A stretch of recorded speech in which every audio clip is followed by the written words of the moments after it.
Okay, it is officially December, and I'm going to give you your list of plants to start in December if you are growing in a cold climate. And by cold climate, I mean if you are in the Northern Hemisphere mostly. I'm in a zone 3, but you can be above that zone or you can be below that zone. If you've got snow on the ground, if it is frozen and nothing's growing, this video applies to you, regardless of where you are on planet Earth. So here's the thing about December. It is a balancing act. Mother Nature does not care that you are bored.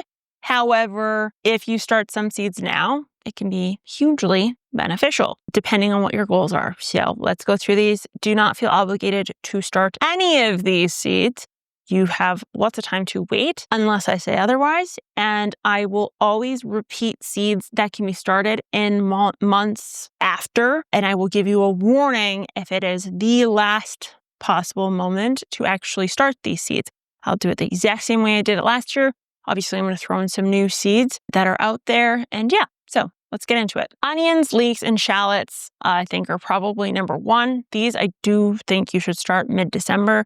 This is probably one that if you want big bulbs, then now's the time to do it. They're easy to take care of, which is obviously nice. Low maintenance, which is obviously nice. And you can chop the tops off and eat them for the next little bit. Anyways, so that's also nice. So this is specific to long day onions. These can take anywhere from 100 to 200 days to actually get a bulb on them. If you start them mid-December, you can be expecting to harvest them in August. Big tactical tip here to make sure you get the biggest bulbs possible is to germinate them at 21 degrees Celsius, so preferably ambiently and in the heat mat on the physical onion itself. And then once everything is germinated, you're actually going to plummet the temperatures to 16, 17 degrees. So that means actually shifting them into the basement where it's ambiently a little bit cooler. And then the lighting that you want to aim for is between 12 to 16 hours. So you will want a light on a timer. These will not do well on a windowsill. You do need a grow light to be able to do them this early. But the investment now up front can actually make a huge difference. I will say Celery onions are my absolute hands down favorite. They make giant onions, even in these cold climates that I'm in. And yeah, so Celery onions. Let me know if I forget to tag them down below, but I will tag those down below. Those are ones you would want to start now, preferably. Next up is garlic. So this one, you would start from the bulbs. You would need to vernalize them for a small period of time. So that means popping them into the fridge for about 6 weeks. So you would do that now and then get ready to kind of plant them here in January coming up. These ones you would grow for greens, so for eating of the greens, but it also will grow kind of a root system. And that root system can be hugely valuable. Interestingly enough, if you do this, you don't need like a ton of soil and a ton of room. You can just kind of start them in a shallow dish with like a little bit of soil in the bottom. And that tends to be enough for them to start off with anyways. So definitely something that you could think about. If you forgot to plant your garlic outdoors, don't worry, you're not SOL. Just literally take them and then pop them into the fridge for the next little bit. And then I will tell you in January, February, when to actually take them out. Okay, next one is celery or celeriac. Celery or celeriac seeds. These are the longest germination time, and they are the slowest plants on planet Earth. It is 120 plus days, and they are photo seeds, meaning they need light exposure in order to germinate. So these guys, I would personally start them in straight vermiculite. Many of you took my recommendation last year when I said to do this with, I think I said it for lettuce, celery, and plant or smaller type flowers. Straight vermiculite with a humidity dome on top, a very shallow sprinkling of it. You sprinkle the seeds on top. You do not cover the seeds. You just mist the top of the vermiculite. Keep the dome on. This allows the light to hit them, but also gives them obviously the moisture and something to grab onto, which is the vermiculite, and then you will bump them up into something larger. Like I said, they're slow to grow, so if you start them now, due to how long it takes them to get any sort of structure, they physically don't take up much room, so that makes them nice to also start, similar to the onions now, but you will need that light due to that photoblastic response that is responsible for getting these guys to germinate. They need to be at room temperature, so you can't do these in the basement. If your basement is cooler, they need to be around that 21 degrees Celsius mark, preferably also with a heat mat underneath it to keep the soil at 21 as well as the ambient air at 21. Next up, we have any sort of woody perennials. So we're talking lavender, rosemary, and eucalyptus. So all of these need an enormous amount of time to actually physically germinate. So some of these need to be stratified. If you want to learn more on stratification, you got to go check out my video on it up here. You could stratify in your fridge, or you can stratify outdoors if you wanted to.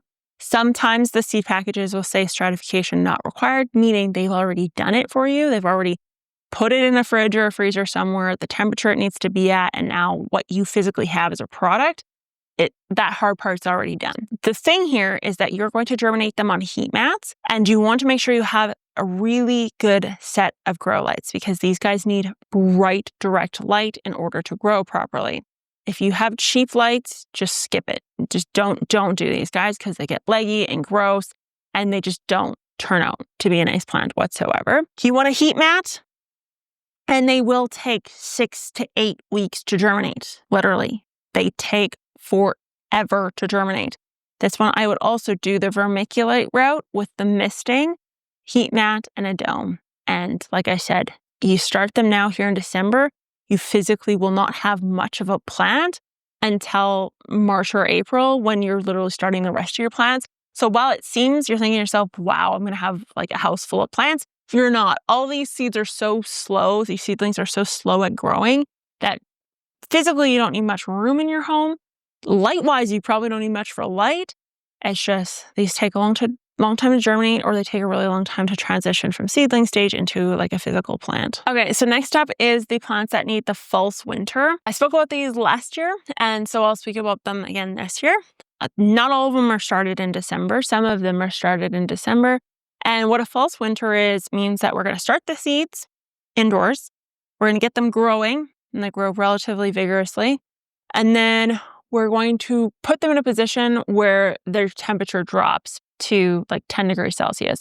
So whether this is a drafty window, basement floor, maybe it's the garage, something like that, I'll tell you when to do your false winter, but you're going to do your false winter for somewhere around 2 to 3 weeks, and then you're going to bring them back into the warmth of your home, greenhouse, whatever the case is, and this false winter is what's going to trigger the budding. So this is true for any plants that are, used to a warmer climate and a warmer winter, or could be used for anybody who wants to start perennials in their yard this year from seed, but want to get the flower off of it in the beginning as well. So for anything that's like a biannual that doesn't flower till its second season, you can do a false winter where you kind of just put it into like a dormancy for a period of time and then take it back out. So by the time you get it outdoors, it's flowering and doing its thing, and it kind of just looks like it's been there forever. So one you can do this with is artichokes. The false winter is required. I would start them now. Like I said, you don't have to do false winter starting with all your seeds now, but artichoke is one that you would want to do this with. Keep in mind, this plant does get large. And it grows rapidly. It's not like the first set of seeds. It grows exponentially until you can kind of get into that false winter, but it's rewarding to grow. If you like eating them, obviously rewarding to grow, but the flower on these things is just stunning to me. And anytime I've ever grown them, I've never had the heart to take the artichoke off and eat the artichoke. I just always want to see the flowers. Anyways, they're unique. They're cool to grow. I've done it a couple times. I think it's worth it. Next up is strawberry seeds. So if you're starting strawberries from seeds instead of runners, this is the time to do it. You want to stratify them first in the fridge in a damp paper towel for somewhere around 2 to 3 weeks before you plant them. So you would begin the stratification here in December. And ultimately, the reason why you would start some of these now is because I do find that the seeds tend to transplant a little bit better. Not to mention, you can get some more unique varieties out there. If you want something that's particularly designed for producing in a cooler climate, go for an alpine variety because that's going to make a big difference for you. Next up is kind of like the specialty seed category. So these ones all are seeds that are either really long germination rates or are very stubborn and are likely to fail a few times before you kind of get what you're looking out of them.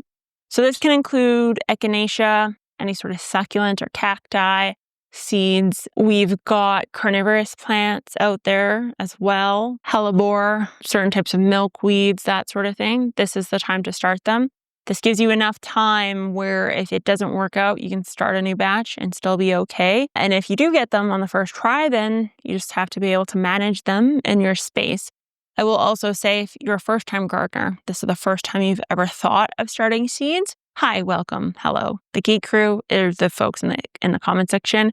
They're very helpful, so ask them questions. They will answer all said questions for you. They're loving, they're kind, and they're nice. I have only ever heard good things from anybody who's ever mentioned the comment section, so lean on them.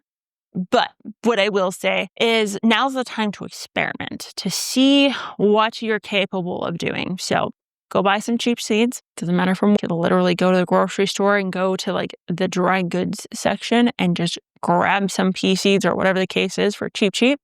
And then test out your equipment. See if your heat mat is working or if it's too hot or too cold. See if your grow lights are at the right height. If they're too high, they're too low, maybe the intensity is turned down too much. Maybe they just don't work at all. See if, your trays are the right size, your humidity zones. So go get some cheap seeds and then experiment and try things out. I think this rule also would apply to anybody who has, new equipment that they're unsure of. Now's a great time to test that out. I'll also say right now is a great time to go grab some predatory nematodes and dump them into the potting soil you intend to start your plants in, your seedlings in, because that will get rid of all the gnats. So right now is the best time to do that. Gives those nematodes a long time to kind of go in and devour all the pest problems that may exist. And yeah, so good luck. It all begins now. Shockingly enough, I'm going to put my nerd glasses on that I normally wear everywhere, and I don't wear because of the glare when I film. But anyways, Geek Crew, I love you. I will talk to you guys next time.